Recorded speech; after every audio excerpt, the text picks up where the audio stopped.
Hi friends, welcome back to Pallavi Prapancha. ನಾನಿವತ್ತು ದಕ್ಷಿಣ ಭಾರತದ ಸುಪ್ರಸಿದ್ಧ ಸಿರ್ಸಿ ಜಾತ್ರೆಯ ತಯಾರಿ ಹೇಗೆ ನಡೆಸ್ತಾ ಇದ್ದಾರೆ ಅಂತ ನಿಮಗೆ ತೋರಿಸ್ತೀನಿ.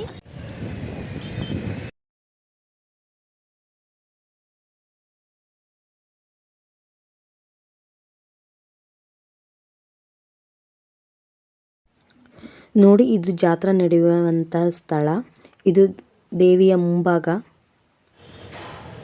ಇಲ್ಲಿ ತಾಯಿ ಮಾರಿಕಾಂಬಾ ದೇವಿಯನ್ನು ಇಡುವಂತಹ ಸ್ಥಳ. ಇದನ್ನು ಗದ್ದಿಗೆ ಅಂತ ಕರೀತಾರೆ. ನೀವು ನೋಡ್ತಾ ಇರ್ಬೋದು, ತುಂಬ ಚೆನ್ನಾಗಿ ಡೆಕೋರೇಟ್ ಮಾಡ್ತಾ ಇದ್ದಾರೆ. ಪ್ರೋಸೆಸ್ಸಲ್ಲಿದೆ, ಇನ್ನೂ ಕಂಪ್ಲೀಟ್ ಆಗಿಲ್ಲ.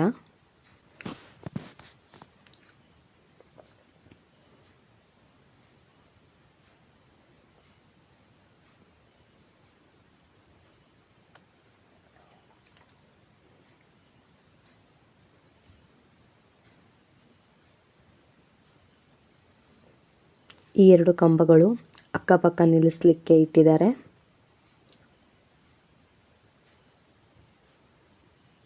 ಗಂಟೆಗಳು, ದೇವರುಗಳು ಎಲ್ಲದೂ ಇದೆ, ಚೆನ್ನಾಗಿದೆ.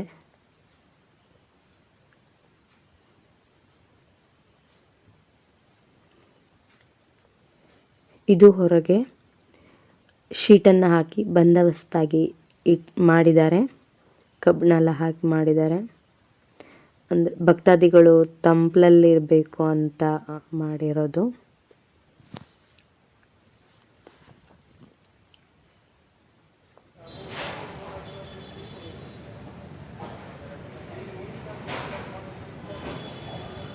ಇವಾಗ ನಮ್ಮ ಜೊತೆ ಆನಂದ್ ಗೌಳಿ ಅವರಿದ್ದಾರೆ. ಅವರು ಈ ದೇವಸ್ಥಾನ, ಈ ಜಾತ್ರೆ ತಯಾರಿ ಬಗ್ಗೆ ಮತ್ತು ಇದರ ವಿಶೇಷತೆ ಏನಂತ ನಮಗೆ ಹೇಳ್ಕೊಡ್ತಾರೆ. ಸರ್ ಹೇಳಿ. ಸಿರ್ಸಿ ಶ್ರೀ ಮಾರಿಕಾಂಬೆ ಜಾತ್ರೆಯು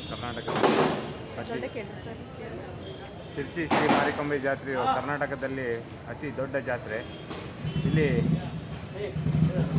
ಮಿನಿಮಮ್ ಒಂದು 25-30 ಲಕ್ಷ ಜನ ಸೇರುವ ನಿರೀಕ್ಷೆ ಇದೆ ಈ ವರ್ಷ.